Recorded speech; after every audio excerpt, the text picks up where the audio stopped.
Olá pessoal, sou Thiago Pittini, drapple.com.br. Bem-vindos ao 206º Dr. Apple News. Toda sexta-feira aqui para vocês, um resumão das notícias mais importantes, das melhores notícias sobre Apple, com a ajuda do Antônio, do Gilberto, do Renato, do Sandro. Muito obrigado a todos vocês. Um abraço a todo mundo que está sempre aqui assistindo, comentando, compartilhando o canal. Valeu! Dá uma força muito grande aqui. Vamos lá, temos notícias históricas muito interessantes e também notícias da semana importantes para a gente poder analisar. A gente tem aqui no dia 6 de agosto de 97, esse camarada aqui aparecendo numa convenção da Apple, numa apresentação do Steve Jobs. Foi o ano que o Steve Jobs se reapresentou à Apple, salvando a Apple do buraco, da falência. E esse camarada, por incrível que pareça, teve um papel muito importante nesse processo. A Microsoft acabou emprestando, dando na verdade, fazendo uma troca num acordo, né, 150 milhões de dólares para a Apple, para ajudar a Apple a levantar do buraco. Em troca, o Steve Jobs disse que ia abrir espaço no seu sistema operacional para o Internet Explorer, que não tinha antes, né? E também o Bill Gates falou que ia fazer por pelo menos 5 anos o Office para Mac. Por que era uma sacada muito importante? O Steve Jobs estava precisando de dinheiro e precisava também que o Office estivesse nos seus computadores. Nessa época, a Microsoft já tinha dominado completamente o mercado e todo mundo usava o Office. Então era inconcebível uma máquina que não tivesse o Microsoft Office, Word, Excel, PowerPoint, né? Então ele precisava disso e ainda assim conseguiu aí uma ajuda de 150 milhões de dólares. Teve também uma troca de ações, né? Eu não me lembro exatamente quanto que foi aqui, mas eram ações que não davam direito a voto, né?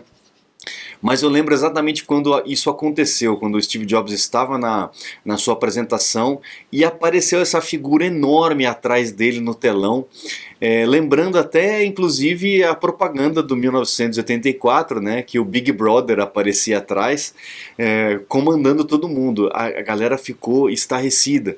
Começou ali uma pequena vaia, meio tímida, meio envergonhada. Eu achei que a plateia estava até meio congelada. E aí o Steve explicou que, olha, a gente precisa dar a mão, o tempo da guerra com a Microsoft acabou, a gente tem que caminhar junto. E foi uma grande estratégia, na verdade. Foi um choque, com certeza, porque naquela época havia uma disputa muito grande, né? Um ódio enorme pelo Bill Gates por conta dos roubos de propriedade intelectual que houve com o Windows, etc., né? Mas enfim, foi uma situação muito peculiar que ninguém nem imaginava que pudesse acontecer, o Bill Gates como o Big Brother do Steve Jobs ali embaixo, né? Mas foi o que aconteceu, foi história. E nessa apresentação ele mostrou ali o Think Different, né? A maneira completamente nova de lidar com a propaganda da Apple e tal, e a propaganda foi ao ar aí no dia 8, né?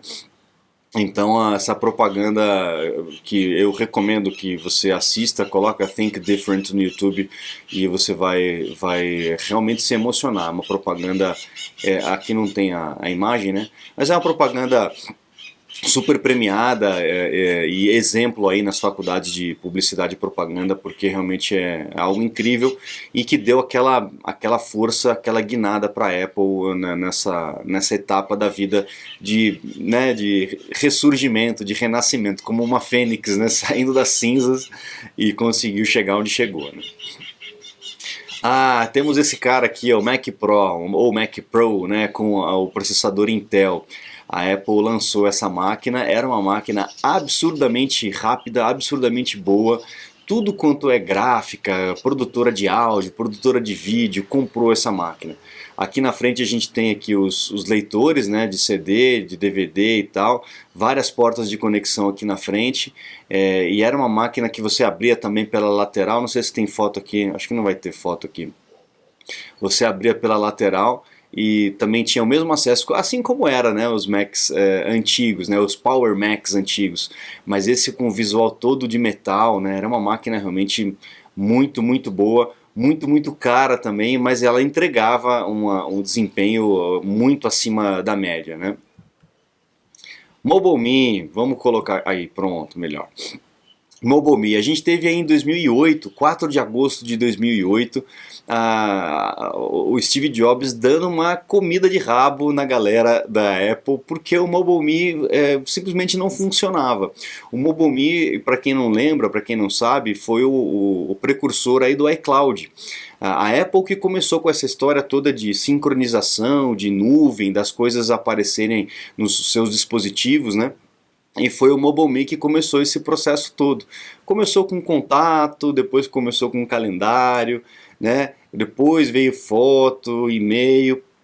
E antigamente a internet não era tão boa, tão rápida, não era tão sem fio, né? As pessoas dependiam de estar na casa, não tinham um 3G, um 4G, um 5G, né? Não era tão bom assim, né? Então não fazia tanto sentido ter esse tipo de coisa. Mas quando começou a espalhar isso, a Apple desenvolveu o MobileMe, só que ele não funcionava direito, deu muito problema no começo. E ele deu uma comida de rabo na galera que entrou para a história. Ele disse que ele chamou a turma toda responsável ali num auditório do quartel-general ali da Apple e perguntou para a galera, ele estava calminho, né? Olha, eu queria saber, queria que alguém me explicasse para que serve o MobileMe, né? E todo mundo meio assim, né? Puta vida, não vou levantar o dedinho aqui não, né? Um cara teve a coragem lá, o MobileMe serve para sincronizar as informações do usuário em vários dispositivos. Aí disse que ele explodiu, ele falou, mas por que raios? Não falou raios, né? Ele falou um baita de um palavrão, mas por que raios isso não funciona? Como é que a gente pode lançar um serviço e a coisa não funcionar, né? Ele ficou pé da vida, mas pé da vida. E aí o pessoal acabou consertando o MobileMe, veio o iCloud, né, e tudo resolveu. Foi mais ou menos um erro parecido com o Apple Maps, mas o Apple Maps demorou muito para se reerguer e nunca voltou a ser o que era antes, né? O MobileMe, a galera esqueceu do que aconteceu e confia bastante no iCloud. Hoje em dia ainda tem muita gente que desconfia do Apple Maps, acaba usando aí o Waze, o Google Maps, etc. Eu tenho usado cada vez mais o Apple Maps. A única coisa que eu sinto falta do Apple Maps é de encontrar lugares tão fácil quanto a gente encontra no Google Maps. Obviamente, né? O pessoal acaba inscrevendo as suas atividades, os seus lugares, né? Tem muito mais no Google do que no Apple Maps. Mas eu vou lá no Google, eu pego o endereço, aí eu volto para o Google Maps e traço a rota. Eu prefiro fazer a minha rota utilizando o Apple Maps, cada vez mais, né? Mas enfim, isso é um estigma que vai demorar muito para passar. Graças a Deus não aconteceu isso com o MobileMe, eles resolveram rápido e a coisa andou para frente, né? Bom, a gente tem aí o M3 Max, né, com 16 CPU, né, 16 núcleos de CPU e 40 núcleos de GPU na parte de gráfico, né? Então a gente com certeza vai ter uma evolução grande aí no processador que vem nos Macs, né? O MacBook Pro, iMac com certeza deve vir esse ano. No Mac Mini não sei se vai ter alguma troca, né? Mas enfim, o ciclo ainda está meio quebrado, a Apple está tentando consertar esse ciclo aí de trocas, né? Mas a gente vem aí com certeza com o chip esse M3 aí com uma evolução naquele mesmo nível que a gente veio do M1 para o M2, vai ser o mesmo salto que a gente vai ter para o M3 com certeza. E falando em chip, a gente também tem, não sei se tem essa notícia aqui, vamos ver se tem essa notícia do iPhone 15. Não tem, mas eu vou aproveitar essa notícia aqui para poder falar sobre isso. Já veio rumor aí no dia 13 de setembro, que seria o anúncio aí do iPhone 15, né? Esse rumor já mudou no meio do caminho para setembro 12, né? Dia 12 de setembro, então a gente não sabe exatamente quando vai ser, mas provavelmente vem nessa semana aí, né? Na semana do dia 10, né? Dia 11, se eu não me engano. De setembro, o anúncio do iPhone 15. Vai ser um evento gravado, com certeza. Tomara que eu consiga fazer a live no mesmo dia do anúncio. Eu não sei, dependendo do dia, eu não vou conseguir fazer a live no mesmo dia. Mas se eu não conseguir fazer a live no mesmo dia, a gente marca um outro dia para poder bater um papo, não tem problema. A grande sacada do iPhone aí vai ser a questão do processador, né? O processador aí de 3 nanômetros, o que vai conferir ao iPhone ali um poder maior de processamento e ainda menos consumo. Eles estimam aí que um consumo de 35%, 37% a menos de energia. E isso vai trazer o quê? Mais autonomia de bateria, que é o que o pessoal mais reclama do iPhone e que o iPhone a Apple vem trabalhando pesado em cima disso e a gente percebe uma melhora significativa, né? Quem teve os primeiros iPhones, né, e comparava com a concorrência, sabe que a disparidade era bem grande. Hoje em dia essa disparidade diminuiu e diminuiu bastante, né? Agora a bateria não tem jeito, a bateria é um processo químico que ela vai degradar com o tempo e não tem como, né? É uma coisa que ainda não tem tecnologia viável para fazer uma bateria excelente, uma bateria satisfatória, vamos dizer assim. Mas a Apple, mexendo no chip, consegue utilizar a tecnologia de bateria que existe hoje para fazer ela durar mais, né? Então é legal, eu acho que é isso, esse é o caminho. E continuar pesquisando ali, investindo em pesquisa e desenvolvimento, né, para trazer novos materiais, novos componentes para uma bateria mais durável, com uma vida útil mais longa também, né? Tem que ver só se é interesse ter vida útil mais longa, né? Bom, vamos lá. macOS Ventura 13.5, atualização que nós tivemos aí, o pessoal está tendo problema com o serviço de localização. Se você também está tendo esse tipo de problema, comenta aqui no canal para a gente ter um pouco da amplitude, a noção dessa amplitude do problema. Eu não tive aqui. Sinceramente eu não tive, mas o pessoal está reclamando que você dando ou negando as permissões de localização para o aplicativo não consegue reconhecer essa localização de forma precisa. Então o pessoal já está sabendo da Apple desse problema, né, já está nos fóruns e tudo mais, e com certeza deve estar trabalhando numa solução com relação a isso. A gente acaba usando mais o serviço de localização nos iPhones e nos iPads que a gente leva para lá e para cá, mas no Mac é importantíssimo a gente ter isso ativado, principalmente por conta do buscar Mac. Caso sua máquina seja perdida, roubada, furtada, etc., você consegue, através do serviço de localização ativado e o serviço de buscar Mac ativado, você consegue localizar a tua máquina. Então deixe isso ligado e escolha quais aplicativos que podem utilizar a tua localização ou não. Óbvio, vai ter que aí ter certeza que o sistema está trabalhando certinho, que esse recurso está trabalhando certinho, né? Você está desperdiçando seu iPhone, iPad, Mac? Ganhe tempo e produtividade com nossos cursos. Você vai aproveitar melhor seu Apple. Matricule-se em drapple.com.br. Aqui foi uma notícia que eu recebi, acho que foi do Gilberto. Foi do Gilberto. Gilberto, obrigado, um abração. Mandou lá do Velho Mundo pra gente. A Mônica Salto escreveu essa notícia. E que foi algo que eu fiquei de boca aberta, né? Ela está dizendo aqui que a inteligência artificial ela consegue detectar a sua senha digitada, não através de algum algoritmo utilizando a máquina, utilizando os microfones. Ela consegue identificar o barulho das teclas, diz que cada tecla no seu computador tem um barulho específico, e pelo barulho das teclas do teclado, ela consegue determinar qual que é a sua senha. Então, realmente é algo assustador, né, pessoal? Imagina. E dizem que o sucesso aí é em torno de 91,7% de acerto, né? Quando você está, por exemplo, numa conferência no Skype e você digita a sua senha, a inteligência artificial consegue detectar a sua senha e acertar 91,7%. Quando é no Zoom, 93%. Pessoal, fiquem atentos com esses programas de conversa, né, de reunião e tal. Usem o FaceTime. O FaceTime funciona também com quem não tem Apple. Você consegue gerar o link, consegue compartilhar a tela, consegue fazer um monte de coisa. O FaceTime é muito mais confiável do que esses outros dispositivos. Force as pessoas com que vocês estão trabalhando a utilizar o FaceTime. A gente já teve muitos problemas com o Zoom, a gente sabe que o Skype é da Microsoft, a gente sabe que o Skype também tem uma certa vigilância. Então fiquem atentos com relação a isso, pessoal. Agora com essa notícia aí de que a inteligência artificial consegue ouvir o barulho da tecla que você digitou e descobrir a tua senha, realmente é assustador, né?